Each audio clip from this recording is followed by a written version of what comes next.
Hi friends, welcome back to my channel. ಇವತ್ತಿನ ವೀಡಿಯೋದಲ್ಲಿ ಸುಮಾರು ವಿಷಯಗಳನ್ನ ಇನ್ಕ್ಲೂಡ್ ಮಾಡಿದ್ದೀನಿ. ತುಂಬ ಜನ ಹೆಣ್ಮಕ್ಳು ಬಂದು ನೀವು ಮೋಟಿವೇಟ್ ಟಿಪ್ ಹೇಳಿ, ಈ ನಡುವೆ ವ್ಲಾಗೇ ಆಗ್ತಾಯಿಲ್ಲ ಅಂತ ಕೇಳಿದ್ರಿ. ಹೌದು, ಈ ನಡುವೆ ಸರಿಯಾಗಿ ವ್ಲಾಗ್ ಮಾಡೋಕ್ಕಾಗಲಿಲ್ಲ. ಒಂದು ಸ್ವಲ್ಪ ಕೆಲಸಗಳು ಇರೋದ್ರಿಂದ ನನ್ನಿಂದ ಕಾನ್ಸಂಟ್ರೇಟ್ ಮಾಡೋಕ್ಕಾಗಲಿಲ್ಲ.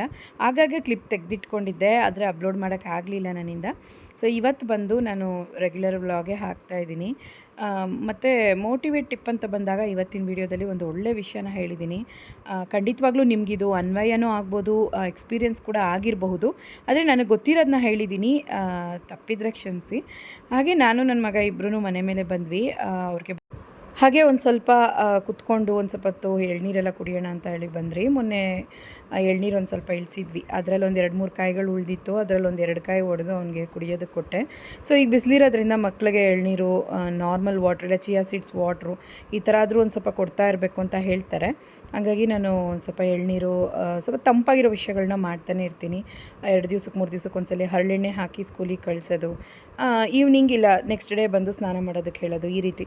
ಸೊ ಎಣ್ಣೆ ಹಾಕಿದ್ರೆ ಮಕ್ಕಳು ಒಂಥರ ಡಸ್ಟ್ ಥರ ಆಗುತ್ತೆ, ಏನೋ ಒಂಥರ ಹಿಂಸೆ ಆಗುತ್ತೆ ಸ್ಕೂಲಲ್ಲಿ ಹಾಕ್ಕೊಂಡು ಹೋದರೆ ಅನ್ನೋ ಥರ ಹೇಳ್ತಾರೆ, ಮುಖಕ್ಕೆಲ್ಲ ಎಣ್ಣೆ ಬರುತ್ತೆ ಅಂತ. ಬಟ್ ಅದೆಲ್ಲ ನೋಡಿದ್ರೆ ಆಗಲ್ಲ. ಈಗ ಬಿಸಿಲಿರೋದ್ರಿಂದ ಎಣ್ಣೆ ಇಡ್ತಾ ಇರಬೇಕು ಮಕ್ಕಳಿಗೆ ಅನ್ನೋದು ನನ್ನ ಒಂದು ಇದು. ಯಾಕಂದರೆ ಮಕ್ಳಿಗೆ ಅದನ್ನೆಲ್ಲ ಈಗಲಿಂದನೇ ರೂಢಿ ಮಾಡಿಬಿಡ್ಬೇಕು, ಇಲ್ಲಾಂದರೆ ನಾವು ಫ್ಯೂಚರಲ್ಲಿ ಎಣ್ಣೆನೇ ಇಡಿಸ್ಕೊಳ್ಳಲ್ಲ. ಹಾಗಾಗಿ ಎಣ್ಣೆ ಅಂಥವೆಲ್ಲ ಹಾಕ್ತಾಯಿರ್ತೀನಿ ತಲೆಗೆ. ಹರಳೆಣ್ಣೆ, ಕೊಬ್ಬರಿ ಎಣ್ಣೆ 2 ಮಿಕ್ಸ್ ಮಾಡಿ ಹಾಕ್ತೀನಿ. ಸೊ ಬೇಸಿಗೆಯಲ್ಲಿ ಕೆಲವೊಂದು ವಿಷಯಗಳನ್ನು ಮಕ್ಳಿಗೋಸ್ಕರ ಫಾಲೋ ಮಾಡಲೇಬೇಕು, ಇಲ್ಲಾಂದರೆ ಹೆಲ್ತ್ ಕೂಡ ತುಂಬ ಬಾಧಿಸುತ್ತೆ ಅವ್ರಿಗೆ. ಹೊಟ್ಟೆ ನೋವು ಮತ್ತು ಮೂಗಲ್ಲಿ ಬ್ಲಡ್ ಬರೋದು ಈ ಥರ ಎಲ್ಲನೂ. ಹಾಗೆ ಮಗನಿಗೆ ಒಂದು ಸ್ವಲ್ಪ ಪ್ರಾಜೆಕ್ಟ್ ಇತ್ತು. ಪ್ರಾಜೆಕ್ಟ್ ಅನ್ನೋದಕ್ಕಿಂತ ಇದು ಬಂದು ಸೈನ್ಸ್ ಎಕ್ಸಿಬಿಷನು. ಇವನು ಇದನ್ನು ಫ್ರೆಂಡ್ಸು ಮತ್ತು ಇವನು ಎಲ್ಲ ಸೇರಿಕೊಂಡು ಲೇಔಟ್ ಥರ, ಸೈಟ್ಸ್ ಲೇಔಟ್ ಥರ ಇದನ್ನು ಬಂದು ಫಾರ್ಮ್ ಮಾಡಿದ್ದಾರೆ. ಸೊ ಇದು ರೋಡು ಮತ್ತು ಇದರಲ್ಲಿ ಕರೆಂಟದು ಸಿಸ್ಟಮಲ್ಲಿ ಎಲೆಕ್ಟ್ರಾನಿಕ್ಸ್ ವಿಷಯವಾಗಿ ಇದನ್ನು ಮಾಡಿದರು. ಸೊ ಇದನ್ನು ಕೂಡ ಒಂದು ಕ್ಲಿಪ್ ತೆಗೆದಿಟ್ಕೊಂಡಿದೆ, ಹೇಗಿದೆ ಅಂತ ಕಮೆಂಟಲ್ಲಿ ತಿಳಿಸಿ. ಹಾಗೆ ಬಂದು ಮಾರ್ನಿಂಗು ಮನೆಯವ್ರಿಗೆ ಈಗೆಲ್ಲ ಕಾಫಿ ಟೀ ಎಲ್ಲ ಆಲ್ಮೋಸ್ಟ್ ಕಡಿಮೆ ಮಾಡ್ತಾ ನೈಟೇ ಬಂದು ಒಂದು 7-8 ಬಾದಾಮಿ ಮತ್ತು ರೈಸಿನ್ಸು, ಒಂದೊಂದು ದಿವಸ ಒಂದೊಂದು ಥರ ನಟ್ಸನ್ನು ಎಕ್ಸ್ಟ್ರಾ ಆ್ಯಡ್ ಮಾಡ್ತೀನಿ. ಒಂದು 2-3 ಫಿಗ್ಗು, ಹತ್ತಿ ಹಣ್ಣು ಎಲ್ಲನೂ ನೆನೆಸಿಟ್ಟಿದ್ದೆ. ಬೆಳಗ್ಗೆ ಅದರಲ್ಲೇ ನಾನೀಗ ಒಂದು ಶೇಕ್ ಥರ ಪ್ರಿಪೇರ್ ಮಾಡ್ತಾಯಿದ್ದೀನಿ. ಸೊ ಇದನ್ನೆಲ್ಲ ಹಾಕಿ ಒಂದು ಸ್ವಲ್ಪ ಒಂದು ಅರ್ಧ ಮಸ್ಕ್ ಮೇಲೂ ಒಂದು ಅರ್ಧ ಬಾಳೆಹಣ್ಣು. ಈ ಬಾಳೆಹಣ್ಣು ಬಂದು ತೋಟದಲ್ಲಿ ಬೆಳೆದಿರೋದು, ಮನೆಯವರು ಕಿತ್ಕೊಂಡ್ಬಂದಿದ್ರು, ಅಂದರೆ ಅವ್ರ ಫ್ರೆಂಡ್ ಕೊಟ್ಟರು ಅಂತ ಹೇಳಿ. ಸೊ ಅದನ್ನು ಹಾಕಿ ಈಗ ಒಂದು ಸ್ವಲ್ಪ ಶೇಕ್ ಥರ ಮಾಡ್ತಾಯಿದ್ದೀನಿ. ಬಟ್ ಟೇಸ್ಟ್ ಮಾತ್ರ ತುಂಬ ಚೆನ್ನಾಗಿರುತ್ತೆ. ಬೆಳಗ್ಗೆನೇ ಫಿಲ್ಲಿಂಗ್ ಆಗಿರುತ್ತೆ ಮತ್ತು ತಂಪು ಕೂಡ. ಮಸ್ಕ್ ಮೇಲೇ ಆಗ್ಬೋದು, ಇದು ಈ ಬಾಳೆಹಣ್ಣೆ ಆಗ್ಬೋದು, ತಂಪು ಕೂಡ. ಬೆಳಗ್ಗೆ ಟಿಫನ್ ಮಕ್ಕಳಿಗೆ ಮಾಡ್ತಾ ಇದನ್ನು ಕೂಡ ಪ್ರಿಪೇರ್ ಮಾಡಿದೆ ನಾನು. ಸೊ ಹೊರಗಡೆ ಹೋಗಿ ಕೆಲಸ ಮಾಡಿ ಬರೋರಿಗೆ, ಹೀಟ್ ಅಂತ ಅನ್ನೋರಿಗೆ, ಮನೇಲೇ ನಮಗೆ ತುಂಬ ಹೀಟ್ ಆಗುತ್ತೆ ಅನ್ನೋರಿಗೆ ಇದನ್ನು ಮಾಡಿಕೊಡ್ಬೋದು. ಕಣ್ಣುರಿ, ಹೊಟ್ಟೆ ಉರಿ ಮತ್ತು ಸುಸ್ತು ಅನ್ನೋರಿಗೆ ಇದನ್ನು ಮಾಡಿಕೊಡಿ. ಮಕ್ಕಳಿಗೂ ಕೊಡ್ಬೋದು, ಏನು ತೊಂದರೆ ಇಲ್ಲ. ಸೊ ಇದೊಂದೊಂದು ಫುಲ್ಲಾಗೆ ನ್ಯೂಟ್ರಿಷನ್ ಪ್ಯಾಕ್ ಆಗಿರೋದ್ರಿಂದ ತಂಪಾಗೂ ಇರುತ್ತೆ ಮತ್ತು ಹೊಟ್ಟೆ ಹಸು ಜಾಸ್ತಿ ಆಗೋಲ್ಲ, ಫಿಲ್ಲಿಂಗಾಗಿರುತ್ತೆ. ನಾಷ್ಟ ಒಂದು 11 ಗಂಟೆ ಹಂಗೆ ತಿಂದರೂ ಪರವಾಗಿಲ್ಲ, ಆ ಲೆವೆಲ್ಗೆ ಹೊಟ್ಟೆ ಬಂದು ಫುಲ್ಲಾಗಿ ಫಿಲ್ಲಿಂಗ್ ಆಗಿರುತ್ತೆ. ಇದು ಬೆಳಗ್ಗೆನೇ ಒಂದು 8 ಗಂಟೆ ಹಂಗೆ ಕೊಟ್ಟರೆ ಖಂಡಿತವಾಗ್ಲೂ ಇದು ವೆಯ್ಟ್ ಲಾಸ್ ಮಾಡೋರಿಗೂ ಹೆಲ್ಪ್ಫುಲ್ಲಾಗಿರುತ್ತೆ. ಪದೇ ಪದೇ ಕ್ರ್ಯಾವಿಂಗ್ ಅನ್ನೋದಾಗೋದಿಲ್ಲ. ಸೊ ನಾಟಿ ಸಕ್ಕರೆನ ಹಾಕೋತಾ ಇದ್ದೀನಿ.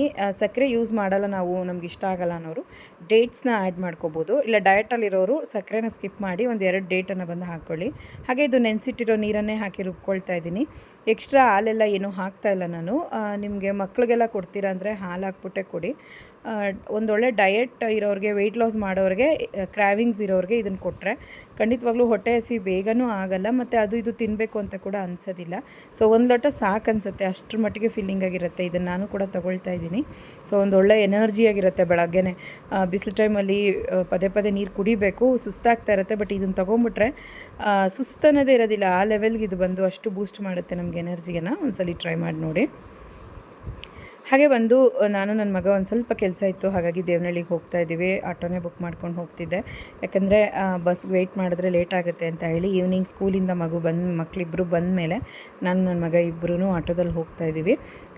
ಒಂದು ಸ್ವಲ್ಪ ಕರೆಕ್ಷನ್ ಕೆಲಸ ಇತ್ತು, ಹಾಗಾಗಿ ಹೋಗಿದ್ವಿ. ಏನಂತಂದರೆ ಜೊತೆಗೆ ಯಾರನ್ನಾದ್ರೂ ಕರ್ಕೊಂಡು ಹೋಗೋವಾಗ ಏನೋ ಒಂಥರ ನೆಮ್ಮದಿಯಾಗಿರುತ್ತೆ ಮಕ್ಕಳನ್ನ. ಸೊ ಹಾಗಾಗಿ ಜೊತೆಗೆ ಕರ್ಕೊಂಡೋದೆ. ಅವ್ನು ಪಾಪ ಸ್ಕೂಲಿಂದ ಬಂದಿದ್ದ ತಕ್ಷಣವೇ ಹಾಗೆಯೇ ಯೂನಿಫಾರ್ಮ್ ಚೇಂಜ್ ಮಾಡ್ಕೊಂಡು ನನ್ನ ಜೊತೆ ಬರ್ತಿದ್ದಾನೆ. ಈವ್ನಿಂಗ್ ಬಂದು ಮಗನಿಗೆ ನೀರು ಬಿಡ್ತಾರೆ ಅಂತ ಹೇಳಿ ದೊಡ್ಡ ಮಗನ ಮನೆಯಲ್ಲೇ ಬಿಟ್ಟು ಹೋಗ್ತಾ ಇದ್ದೀನಿ. ಒಂಥರ ವ್ಯೂನೇ ಚೆನ್ನಾಗಿತ್ತು, ಸಂಜೆ ತಂಪಾಗಿತ್ತು. ಕೆಲಸ ಎಲ್ಲ ಮುಗಿದ್ಮೇಲೆ ನಮ್ಮ ದೇವನಹಳ್ಳಿಯಲ್ಲಿ ಇದೊಂದು ಫೇಮಸ್ ಅಲ್ವಾ ದೇವಸ್ಥಾನ. ಸೊ ಅದನ್ನು ಹಾಗೆ ಒಂದು ಕ್ಲಿಪ್ ಹಿಡ್ಕೊಂಡೆ. ಬಸ್ಗೆ ವೆಯ್ಟ್ ಮಾಡ್ತಾಯಿದ್ದೀನಿ. ಮನೆಯವ್ರು ಹೇಳಿದ್ರು ಆಟೋ ಬುಕ್ ಮಾಡ್ಕೊಂಡು ಹೋಗು ಅಂತ. ಬಟ್ ನನಗೆ ಬಸ್ ಬರ್ತಿತ್ತು, ನನಗೆ ಬಸ್ಸಲ್ಲಿ ಹೋಗೋದಕ್ಕೆ ಇಷ್ಟ. ಹಾಗಾಗಿ ಬಸ್ಗೆ ವೆಯ್ಟ್ ಮಾಡ್ತಾಯಿದ್ದೆ. ಒಂದು ಗೌರ್ಮೆಂಟ್ ಬಸ್ ಅಂದ್ರೇ ನಮಗೊಂದು ರೀತಿ ಖುಷಿ ತಾನೇ. ಕಾಲೇಜ್ ಡೇಸ್ ಎಲ್ಲನೂ ನೆನಪಾಗುತ್ತೆ. ಹಾಗೆಲ್ಲನೂ ಬಸ್ಸಲ್ಲಿ ಅಲ್ವಾ ಜಾಸ್ತಿ ಟ್ರಾವೆಲ್ ಮಾಡ್ತಿದ್ದಿದ್ದು. ಈ ನಡುವೆ ಕಡಿಮೆ ಆಗಿದೆ. ಹಾಗಾಗಿ ಬಸ್ಸಲ್ಲೇ ನನ್ನ ಮಗನೂ ಕರ್ಕೊಂಡು ಹೋಗ್ತಾಯಿದ್ದೆ. ಅವನಿಗೆಲ್ಲ ಹೇಳ್ತಿದ್ದೆ ನಾನು ನಮ್ಮ ಮೆಮೊರೀಸ್ ಎಲ್ಲನೂ. ಸೊ ಅದನ್ನೆಲ್ಲ ಹೇಳ್ಕೊಂಡು ಹಾಗೆ ಮನೆ ಕಡೆ ಹೊರಟಾಯಿತು. ಇವತ್ತಿನ ವಿಡಿಯೋದಲ್ಲಿ ಕೆಲವೊಂದು ಮೋಟಿವೇಶನ್ ಟಿಪ್ಸ್ಗಳನ್ನು ನಾನು ಬಂದು ಆ್ಯಡ್ ಮಾಡಿದ್ದೀನಿ. ಏನಪ್ಪ ಅಂತಂದರೆ, ತುಂಬ ಜನ ಹೇಳ್ತೀರಾ ನಾವು ಒಳ್ಳೆಯದೇ ಮಾಡಿರ್ತೀವಿ ಅವ್ರ ಲೈಫಲ್ಲಿ, ಆದರೆ ನಮಗೆ ಬಂದು ಏನಾದರೂ ಒಂದು ಅಂದ್ಬಿಡ್ತಾರೆ, ನೀನೇನೇನೂ ಇಲ್ಲ ಅನ್ನೋ ಥರ ನಮ್ಗೆ ಅಂತಾರೆ. ಬಟ್ ಆ ಸಮಯದಲ್ಲಿ ಅವರು ನೀನೇ ಎಲ್ಲ ಅನ್ನೋ ಥರ ನಮ್ಮ ಹತ್ರ ಸಹಾಯ ಮಾಡಿಸ್ಕೊಂಡಿರ್ತಾರೆ. ಫ್ಯಾಮಿಲಿ ಇಶ್ಯೂಸ್ ಆಗ್ಬೋದು, ಏನೇ ಆಗ್ಬೋದು, ಒಂದು ಸಮಾಧಾನ ಹೇಳೋದಕ್ಕೂ ಕೂಡ ನಮ್ಮನ್ನು ಬಳಸ್ಕೊಂಡಿರ್ತಾರೆ. ಬಟ್ ಈಗ ಬಂದು ನಾವು ಏನೇ ಒಳ್ಳೆಯದೇ ಮಾಡಿದ್ರೂ ಕೂಡ ಅದು ಈಗ ನೀವೇನೇನು ಇಲ್ಲ ಅನ್ನೋ ಥರ ಮಾತಾಡ್ತಾರೆ ಅನ್ನೋ ಥರ ಹೇಳಿದರು. ಅಂದರೆ ಈಗ ಯಾರಾದರೂ ಒಂದು ಫ್ರೆಂಡೋ ಇಲ್ಲ ರಿಲೇಟಿವ್ಸೋ ಫೋನ್ ಮಾಡಿನೋ ಇಲ್ಲ ನಿಮ್ಮ ಮನೆಗೆ ಬಂದು ಫ್ಯಾಮಿಲಿ ಇಶ್ಯೂಸ್ ಬಗ್ಗೆ ಹೇಳಿ ನಿಮ್ಮ ಹತ್ರ ಏನೋ ಒಂದು ತಮ್ಮ ನೋವನ್ನು ಹೇಳ್ಕೊಳ್ತಾರೆ. ಆ ಸಮಯದಲ್ಲಿ ನೀವು ಒಂದೊಳ್ಳೆ ಸೊಲ್ಯೂಷನ್ ಕೊಟ್ಟಿರ್ತೀರ, ಅವ್ರಿಗದು ಒಳ್ಳೆಯದು ಆಗಿರುತ್ತೆ. ಬಟ್ ಹೋಗ್ತಾ ಹೋಗ್ತಾ ನಿಮ್ಮನ್ನು ನೆಗ್ಲೆಕ್ಟ್ ಮಾಡ್ತಾರೆ. ಆಮೇಲೆ ಬಂದು ನೀನೇನು ಹೇಳಿದ್ದು, ನನ್ನ ಬುದ್ಧಿಯಿಂದ ನಾನು ಈ ಥರ ಇದ್ದೀನಿ ಅಂತಾರೆ. ಮತ್ತು ಬಂದು ಯಾವತ್ತಾದರೂ ಏನಾದರೂ ನೀವು ಅವ್ರಿಗೆ ಏನಾದರೂ ಕೇಳಕ್ಕೆ ಹೋದಾಗ ನಿಮ್ಮನ್ನು ಯಾರು ಅನ್ನೋ ಥರ ಮಾತಾಡ್ತಾರೆ. ಅವತ್ತು ಫ್ಯಾಮಿಲಿ ಇಶ್ಯೂಸಲ್ಲಿ ನೀವು ಹೇಳೋದಕ್ಕೆ ಅವ್ರಿಗೆ ನೀವು ಬೇಕಾಗಿತ್ತು. ಬಟ್ ಇವಾಗ ಒಂದು ಲೆವೆಲ್ಗೆ ಬೆಸ್ಟ್ ಆದಮೇಲೆ ಅವ್ರಿಗೆ ನೀವು ಆ ಥರ ಎಲ್ಲ ಹೇಳೋ ಅವಶ್ಯಕತೆನೇ ಇರಲ್ಲ. ಆ ಲೆವೆಲ್ಗೆ ಬಂದು ಅವ್ರು ನಿಮ್ಮನ್ನು ಮಾತಾಡ್ತಾರೆ. ಅಂದರೆ ಆಗ ನಿಮ್ಮನ್ನು ಒಂದು ದೊಡ್ಡದಾಗಿ ನಿಮ್ಮನ್ನು ಉಪಯೋಗಿಸ್ಕೊಂಡು ಮತ್ತು ಇನ್ನೊಂದು ಯಾವುದೋ ಒಂದು ಇಶ್ಯೂ ಬಂತು ಅಂತಂದಾಗ ನೀವೇನೇನು ಇಲ್ಲ ಅನ್ನೋ ಥರ ಮಾತಾಡ್ತಾರೆ. ಸೊ ಈ ಥರ ಜನಗಳ ಹತ್ರ ಆದಷ್ಟು ಹುಷಾರಾಗಿರಬೇಕು. ಜಾಸ್ತಿ ಯಾರ ಫ್ಯಾಮಿಲಿ ಇಶ್ಯೂಸ್ಗೂ ಅಷ್ಟೇ ತಲೆ ಹಾಕೋಕ್ಕೆ ಹೋಗಬಾರ್ದು. ಜಸ್ಟಾಗಿ ಒಂದೋ ಎರಡೋ ಹೇಳಬೇಕು. ಓವರಾಗಿ ನಮ್ಮನ್ನು ನಂಬ್ತಾರೆ ಅಂತ ಹೇಳಿಬಿಟ್ಟು ಅವ್ರಿಗೆ ನಾವು ಜಾಸ್ತಿ ಇನ್ವಾಲ್ವ್ ಆಗಿ ಹೇಳಿದ್ರೆ ಖಂಡಿತವಾಗ್ಲೂ ಇವತ್ತಿಲ್ಲ ನಾಳೆ ನಮಗೆ ಮುಖ ಕೊಡ್ದಾಗ ಮಾತಾಡ್ತಾರೆ. ನಾನು ಈ ವಿಷಯದಲ್ಲಿ ನಾನು ತುಂಬ ಜನರನ್ನ ನೋಡಿದ್ದೀನಿ. ಅದಕ್ಕೆ ನಾವು ಯಾವತ್ತೂ ಅಷ್ಟೇ ಯಾರ ಫ್ಯಾಮಿಲಿ ವಿಷಯದಲ್ಲೂ ಮೂಗು ತೋರ್ಸೋಕ್ಕೆ ಹೋಗಬಾರ್ದು. ನಾವಾಯಿತು ನಮ್ಮ ಕೆಲಸ ಆಯಿತು ಅಂತ ಇರಬೇಕು. ಹಾಗೆ ಬಂದು ಮನೆ ಹುಡ್ಕೊಂಡು ಬಂದು ಹೇಳಿದ್ರೆ ಜಸ್ಟು ಸಿಂಪಲಾಗಿ ಸೊಲ್ಯೂಷನ್ ಕೊಡಿ. ಓವರಾಗೂ ಇನ್ವಾಲ್ವ್ ಆಗೋಕ್ಕೆ ಹೋಗಬೇಡಿ. ಅವ್ರದ್ದು ಏನು ವಿಷಯನೂ ಕೆಣಕಿ ಕೇಳಬೇಡಿ. ಕಂಪ್ಲೀಟಾಗಿ ಆ ಟೈಮಲ್ಲಿ ಏನೋ ನೋವಿರುತ್ತೆ ಫುಲ್ಲಾಗೇ ಹೇಳ್ತಾರೆ. ಆಮೇಲೆ ಏನಾದರೂ ನೀವು ಒಂದು ಸ್ವಲ್ಪ ಅವ್ರಿಗೆ ಯಾವುದೋ ಒಂದು ಒಳ್ಳೇದಾಗ್ತಾ ಇರುತ್ತೆ, ಏನೋ ಒಂದು ಬೆಸ್ಟಾಗಿ ನಡೆಯೋವಾಗ ನೀವೊಂದು ಸಜೆಷನ್ ಕೊಡೋಕ್ಕೆ ಹೋದಾಗ ಕಷ್ಟದಲ್ಲಿ ಸಜೆಷನ್ ಬೇಕಾಗಿತ್ತು ಬಟ್ ಒಳ್ಳೇದ್ರಲ್ಲಿ ಸಜೆಷನ್ ಬೇಡ ಅನ್ನೋ ಥರ ಮಾತಾಡ್ಬಿಡ್ತಾರೆ. ಆವಾಗ ನಿಮಗೆ ತುಂಬ ದುಃಖ ಆಗುತ್ತೆ. ಹೌದು, ನಾವು ಅವಾಗ ಒಳ್ಳೆಯದೇ ಮಾಡಿದ್ರೆ ಅವಾಗ ಮಾತ್ರ ನಾವು ಬೇಕಾಗಿತ್ತು. ಈಗ ಕರೆಕ್ಟಾಗೆ ತಾನೇ ನಾವು ಹೇಳ್ತಾ ಇದ್ದೀವಿ, ಬಟ್ ನಮ್ಮನ್ನೇನಕ್ಕೆ ಅವ್ರಿಗೊಂದು ಒಳ್ಳೇದಾಗ್ತಾಯಿದೆ, ಅವ್ರಿಗೇನೋ ಒಂದು ಬೆಸ್ಟಾಗಿ ಸಿಗ್ತಾಯಿದೆ, ಆ ಟೈಮಲ್ಲಿ ನಮ್ಮ ಸಜೆಷನ್ ಬೇಡವಾಯಿತು ಅನ್ನೋ ಥರ ನಿಮಗೆ ಆವಾಗ ತುಂಬಾ ಫೀಲ್ ಆಗುತ್ತೆ, ತುಂಬ ನೋವಾಗುತ್ತೆ ಮನಸ್ಸಿಗೆ. ಹಾಗಾಗಿ ಯಾವುದೇ ಆಗಲಿ, ಯಾರೇ ಆಗಲಿ, ಅವ್ರ ಫ್ಯಾಮಿಲಿ ರಿಲೇಟಿವ್ಸೇ ಆಗಿರ್ಬೋದು, ಫ್ರೆಂಡ್ಸೇ ಆಗಿರ್ಬೋದು, ನಿಮಗೆ ಗೊತ್ತಿರೋರೇ ಆಗಿರ್ಬೋದು, ಎಷ್ಟು ಇನ್ವಾಲ್ವ್ ಆಗಬೇಕೋ ಇನ್ನೊಬ್ಬರ ವಿಷಯದಲ್ಲಿ ಅಷ್ಟೇ ಆಗಬೇಕು.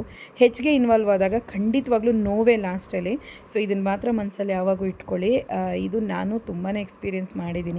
ಹಾಗೆ ತುಂಬ ಜನರದ್ದನ್ನು ನೋಡಿರ್ತೀವಲ್ಲ. ಸೊ ಹಂಗಾಗಿ ಅದು ಈಗ ಬಂದು ಜಾಸ್ತಿ ಯಾರ ವಿಷಯಕ್ಕೂ ತಲೆ ಹಾಕಲ್ಲ. ನಾವಾಯಿತು ನಮ್ಮ ಕೆಲಸ ಆಯಿತು ಅಂತ. ಸೊ ಟಿಫನ್ ಕೆಲಸ ಎಲ್ಲ ಮುಗಿಸ್ಕೊಂಡು ನಮ್ಮ ಮನೆಯವ್ರಿಗೆ ಟಿಫನ್ ಹಾಕ್ಕೊಟ್ಟೆ. ಸೊ ಗೀ ರೈಸ್ ಮತ್ತು ಮೊಟ್ಟೆ ಗ್ರೇವಿ ಎಲ್ಲನೂ ಮಾಡಿದ್ದೆ, ಅವ್ರಿಗೂ ಕೊಟ್ಟಾಯಿತು. ಈ ಟಿ ವಿ ಬಂದು ತೊಗೊಂಡು ಬಂದು ಒಂದು ವಾರ ಆಯಿತು, ಹೊಸ ಟಿ ವಿ. ಸೊ ಫಸ್ಟ್ ಇದು ಟಿ ವಿ ಯಾಕೋ ಸ್ವಲ್ಪ ಪ್ರಾಬ್ಲಮ್ ಆಯಿತು ಅಂತ ಹೇಳಿ ಚೇಂಜ್ ಮಾಡ್ಕೊಂಡ್ವಿ. ಇದು LG ಬ್ರ್ಯಾಂಡು, ಈಗ ಹೊಸದಾಗಿ ಬಂದಿರುವಂಥ ವರ್ಷನು. ರಿಲಯನ್ಸ್ ಡಿಜಿಟಲ್ ಬ್ಯಾಟ್ರನ್ಪುರದಲ್ಲಿ ಯಲಹಂಕ ಹತ್ರ ಇರುವಂತಹ ಶೋರೂಮಲ್ಲಿ ತೊಗೊಂಡಿದ್ದು. ಈ ಒಂದು ಟಿ ವಿಗೆ ಫುಲ್ಲಾಗೆ ಸ್ಮಾರ್ಟ್ ಟಿ ವಿ ಇದು.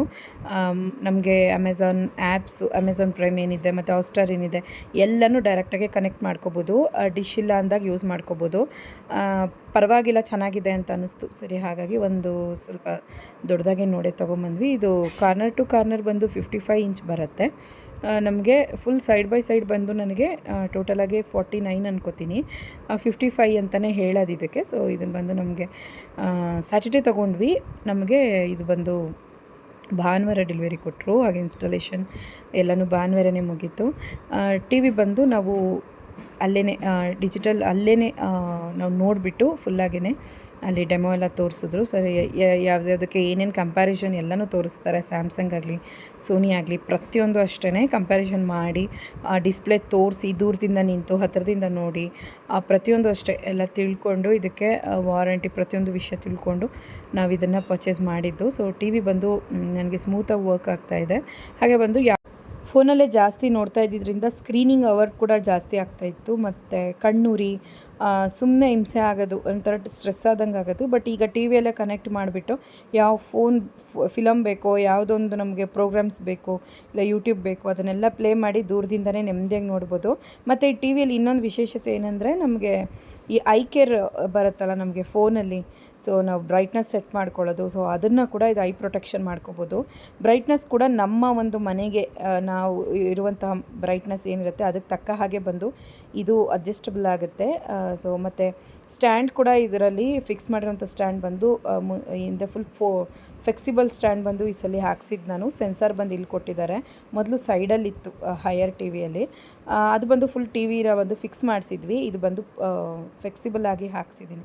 ಸೊ ಎಲ್ಲ ಕೆಲಸ ಆದಮೇಲೆ ಬಟ್ಟೆ ಒಂದು ಲಾಸ್ಟ್ ಬಾಕಿ ಇತ್ತು, ಎಲ್ಲನೂ ವಾಶ್ ಮಾಡಿ ಮನೆ ಹತ್ರನೇ ಹಾಕೋತಾ ಇದ್ದೀನಿ. ಮನೆ ಮೇಲೆ ಹಾಕಲ್ಲ. ಈಗ ಗಾಳಿ ಪ್ಲಸ್ ಬಿಸಿಲು ಎರಡೂ ಇರೋದ್ರಿಂದ ಬಟ್ಟೆಗಳು ಬೇಗ ಶೇಡ್ ಆಗ್ತದೆ ಮತ್ತು ಏನೋ ಒಂಥರ ಹಿಂಸೆ ಆಗುತ್ತೆ ಮನೆ ಮೇಲೆ ಹೋಗಿ ತೊಗೊಂಬರೋಕ್ಕೂ ಬಟ್ಟೆ. ಅಷ್ಟರ ಮಟ್ಟಿಗೆ ಏನೋ ಧೂಳು ಮತ್ತು ಬಿಸಿಲಿಗೆ ಒಂಥರ ಫುಲ್ಲಾಗೇ ಪೇಪರ್ ಥರ ಆಗಿಬಿಡತ್ತೆ, ಬಿಸಿ ಸಿಕ್ಕಾಬಟ್ಟೆ. ಸೊ ಬಿಸಿಲಲ್ಲಿ ಬಟ್ಟೆಗಳು ಶೇಡ್ ಆಗ್ತವೆ, ಕಲರೆಲ್ಲ ಹಾಳಾಗುತ್ತೆ ಅಂತ ಹೇಳಿ ನಾನು ಇಲ್ಲೇ ಹಾಕ್ಕೊಂಬಿಡ್ತೀನಿ. ವಿತಿನ್ 2-3 ಅವರ್ಸ್ಗೆಲ್ಲನೂ ನೆರಳನ್ನೇ ಒಣ್ಕೊಳ್ಳುತ್ತೆ.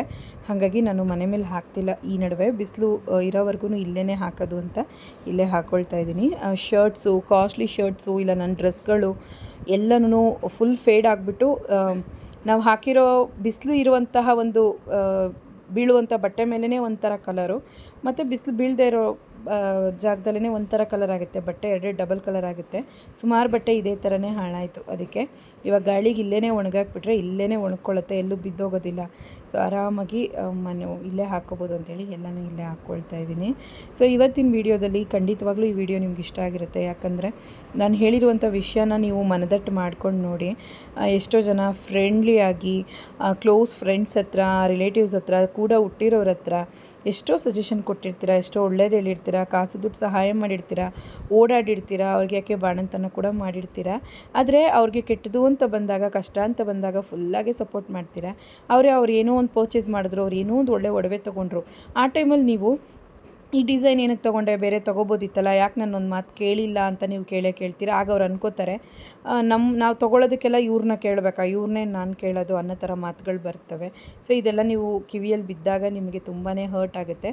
ಅದಕ್ಕೆ ಯಾರು ಏನೇ ತೊಗೊಳ್ಳಿ, ಯಾರು ಏನಾದರೂ ಪರ್ಚೇಸ್ ಮಾಡಲಿ, ನಿಮ್ಮ ಒಂದು ಶಕ್ತಿ ಏನಿದೆಯೋ ಅದರಲ್ಲೇ ಸಂತೋಷವಾಗಿರಿ. ನಿಮ್ಮ ಹತ್ರ ಏನಿದೆಯೋ ಅವೈಲೇಬಲ್ ಆಗಿ ಅದರಲ್ಲಿ ಸಂಪೂರ್ಣವಾಗಿ ಖುಷಿ ಪಡಿ. ನಿಮ್ಮ ಹತ್ರ ಸಜೆಷನ್ ಕೇಳಿದವರೆಲ್ಲನೂ ಚೆನ್ನಾಗಿ ಆಗ್ತಾಯಿದ್ದಾರೆ ಅಂತ ಹೇಳಿ ನೀವು ಅವ್ರಿಗೇನೋ ಬುದ್ಧಿ ಹೋಗಿ ಅದರಿಂದ ನಿಮ್ಗೊಂದು ಹರ್ಟ್ ಆಯಿತು ಅಂತನೋ, ಅವತ್ತು ಬಂದು ನನಗೆ ಬುದ್ಧಿ ಕೇಳಿದ್ರು ಈಗ ನಾನು ಬುದ್ಧಿ ಹೇಳೋಕ್ಕೆ ಹೋದರೆ ನನಗೇನೆ ಅಂತಾರೆ ಅನ್ನೋ ಥರ ಎಲ್ಲನೂ ನೀವು ಹರ್ಟ್ ಆಗೇ ಆಗ್ತೀರಾ. ಖಂಡಿತವಾಗ್ಲೂ ಆದಷ್ಟು ನಾವು ಯಾರ ವಿಷಯಕ್ಕೂ ತಲೆ ಹಾಕದೆ ನಮ್ಮ ಪಾಠಕ್ಕೆ ನಾವು ಇರೋದು ಬಂದು ತುಂಬಾ ಒಳ್ಳೆಯದು. ಇದು ಬಂದು ಈಗಲಿಂದನೇ ನಿಮಗೂ ನಿಮ್ಮ ಮಕ್ಕಳಿಗೂ ಎಲ್ಲರಿಗೂ ರೂಢಿ ಮಾಡಿಸಿ. ಯಾಕಂದರೆ ಜೊತೇಲಿ ಓದೋ ಮಕ್ಕಳ ಜೊತೆ ಕೂಡ ಫ್ರೆಂಡ್ಸು ತುಂಬ ಡೀಪಾಗಿ ಇನ್ವಾಲ್ವ್ ಆಗ್ತಾರೆ. ಯಾವುದೋ ಒಂದು ವಿಷಯಕ್ಕೆ ಸಜೆಸ್ಟ್ ಕೊಡೋದಾಗಲಿ, ಇಲ್ಲ ಒಂದು ಒಳ್ಳೇದು ಹೇಳೋದೇ ಆಗಲಿ, ಇಲ್ಲ ಅವ್ರಿಗೇನೋ ಹೆಲ್ಪ್ ಮಾಡೋದೇ ಆಗಲಿ. ಸೊ ಎಷ್ಟೋ ಅಷ್ಟು ಲಿಮಿಟು ನಾವೇ ಮಕ್ಕಳಿಗೆ ಎಲ್ಲನೂ ಕಲಿಸ್ಬೇಕು. ಸೊ ನಾವೇನಾದರೂ ಒಂಚೂರು ಹೆಚ್ಚಿಗೆ ಅವ್ರಿಗೆ ಫ್ರೀ ಬಿಟ್ಟರೆ ಅವರು ಕೂಡ ನಮ್ಮ ಥರನೇ ನೋವು ತಿಂತಾರೆ. ಹಾಗಾಗಿ ಅಂಟದಿದ್ದಂಗೆ ಇರೋದು ಒಳ್ಳೆಯದು. ತಾವರೆ ಹೂವು ಗಮನಿಸಿದಾಗ ಕೆಸರಲ್ಲೇ ಇರುತ್ತದು, ಆದರೆ ಅದರದ್ದು ಒಂದು ಕೆಸರಿನ ಒಂದು ಗಲೀಜು ಕೂಡ ತಾವರೆ ಹೂವಿನ ಒಂದು ಒಳಗಡೆ ಬೀಳೋದೇ ಇಲ್ಲ. ಸೊ ಆ ಲೆವೆಲ್ಗೆ ಅಷ್ಟು ಕ್ಲೀನಾಗಿರುತ್ತೆ. ಅದೇ ಥರನೇ ನಾವು ಯಾರ ವಿಷಯಕ್ಕೂ ಜಾಸ್ತಿ ಇನ್ವಾಲ್ವ್ ಆಗದೆ ಅಂಟಿದ್ದಂಗೆ ಇದ್ದುಬಿಟ್ರೆ ಖಂಡಿತವಾಗ್ಲೂ ನಮ್ಮ ಲೈಫಲ್ಲಿ ಮನಃಶಾಂತಿ ಅನ್ನೋದು ಸಮೃದ್ಧಿಯಾಗಿರುತ್ತೆ. ನಾವು ಇನ್ನೊಬ್ರ ವಿಷಯಕ್ಕೆ ತಲೆ ಹಾಕುವಾಗ ಫ್ಯಾಮಿಲಿ ಇಶ್ಯೂಸು ಬರುತ್ತೆ, ನಮ್ಮ ಮನೆಗಳಲ್ಲಿರೋರು ನಮ್ಮನ್ನು ಬೈತಾರೆ. ಸೊ ಇದೆಲ್ಲ ನಮಗೆ ಬೇಡದೇ ಇರುವಂತಹ ವಿಷಯ. ಸೊ ಹಂಗಾಗಿ ನೀವು ಇದನ್ನು ಫಾಲೋ ಮಾಡಿಕೊಂಡ್ರೆ ಖಂಡಿತವಾಗ್ಲೂ ನೆಮ್ಮದಿ ಅನ್ನೋದು ಅಂದರೆ ನಮಗೆ ಒಂದು ಸಂತೋಷ, ಪೀಸ್ಫುಲ್ ಆಫ್ ಮೈಂಡ್ ಬಂದು ಯಾವಾಗಲೂ ಇರುತ್ತೆ. ಕಂಡ್ಕೊಂಡಿದ್ದಂಗೆ ಇದ್ದುಬಿಡಿ. ಅವ್ರು ಬೈಕೊಂಡ್ರೂ ಪರವಾಗಿಲ್ಲ, ಏನು ಹೇಳಬೇಕೋ ಜಸ್ಟ್ ಸಿಂಪಲಾಗಿ ಹೇಳಿ ಬಿಟ್ಬಿಡಿ. ಹಾಗೆ ಒಂದು ಗ್ಲೋಯಿಂಗ್ದು ಸ್ಕಿನ್ ಗ್ಲೋಯಿಂಗ್ದು ಒಂದು ಅಮೇಝಿಂಗಾಗಿ ರಿಸಲ್ಟ್ ಕೊಡುವಂಥ ಒಂದು ಆಯಿಲ್ ಪ್ರಿಪೇರ್ ಮಾಡಿಕೊಂಡೆ. ಅದನ್ನು ನೆಕ್ಸ್ಟ್ ವೀಡಿಯೋದಲ್ಲಿ ಹೇಳ್ತೀನಿ. ಆಲ್ರೆಡಿ ವಿಡಿಯೋ ಲಾಂಗ್ ಆಗೋಯಿತು. ಈ ಒಂದು ಆಯಿಲನ್ನು ಯೂಸ್ ಮಾಡಿದ್ಮೇಲೆ ಫೇಸಲ್ಲಿ ಒಂದು ಒಳ್ಳೆ ಗ್ಲೋಯಿಂಗ್ ಇದೆ.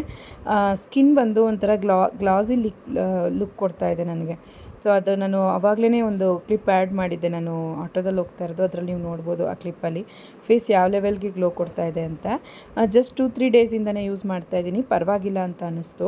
ಒಂದು 15-20 ದಿವಸ ಬಿಡದೆ ಯೂಸ್ ಮಾಡಿದ್ರೆ ಇನ್ಯಾವ ಲೆವೆಲ್ಗೆ ಇದು ಗ್ಲೋ ಕೊಡುತ್ತೆ ಅನ್ನೋದು ಯೋಚನೆ ಮಾಡಿ. ಒಂದು 2-3 ಡ್ರಾಪ್ಸ್ ಸಾಕು. ನೋಡ್ಬೋದು ಫೇಸು ಯಾವುದೇ ರೀತಿ ಮೇಕಪ್ಪು, ಯಾವುದೇ ರೀತಿ ಹೆಚ್ಚಿಗೆ ಏನನ್ನೂ ಹಾಕಿಲ್ಲ. ನಾನು ಸಿಂಪಲಾಗಿ ಒಂದು ಬೇಬಿ ಕ್ರೀಮ್ ಹಾಕಿ ಸಿಂಪಲಾಗಿ ಒಂದು ಪೌಡ್ರ್ ಹಾಕಿದ್ದೀನಿ ಅಷ್ಟೇ. ಯಾವತ್ತೂ ನಾನು ಈ ಥರ ಒಂದು ಗ್ಲೋನ ಫೇಸಲ್ಲಿ ನೋಡೇ ಇರಲಿಲ್ಲ. ಅಷ್ಟರ ಮಟ್ಟಿಗೆ ಗ್ಲೋ ಇತ್ತು. ಜಸ್ಟ್ 2-3 ಡೇಸ್ಗೆ ಫೇಸ್ ಇಷ್ಟರ ಮಟ್ಟಿಗೆ ಗ್ಲೋ ಆಯಿತಾ ಅನ್ನಿಸ್ತು ಫೇಸು. ಸೊ ರೆಗ್ಯುಲರಾಗಿ ಯೂಸ್ ಮಾಡಿದ್ರೆ ಇನ್ನೂ ಒಳ್ಳೆ ರಿಸಲ್ಟ್ ಕೊಡ್ಬೋದು ಅಂದ್ಕೊತೀನಿ. ಆ ವಿಡಿಯೋ ನೆಕ್ಸ್ಟು ನಾನು ಅಪ್ಲೋಡ್ ಮಾಡ್ತೀನಿ ಕಂಪ್ಲೀಟಾಗಿ. ಟೇಕ್ ಕೇರ್, ಬಾಯ್.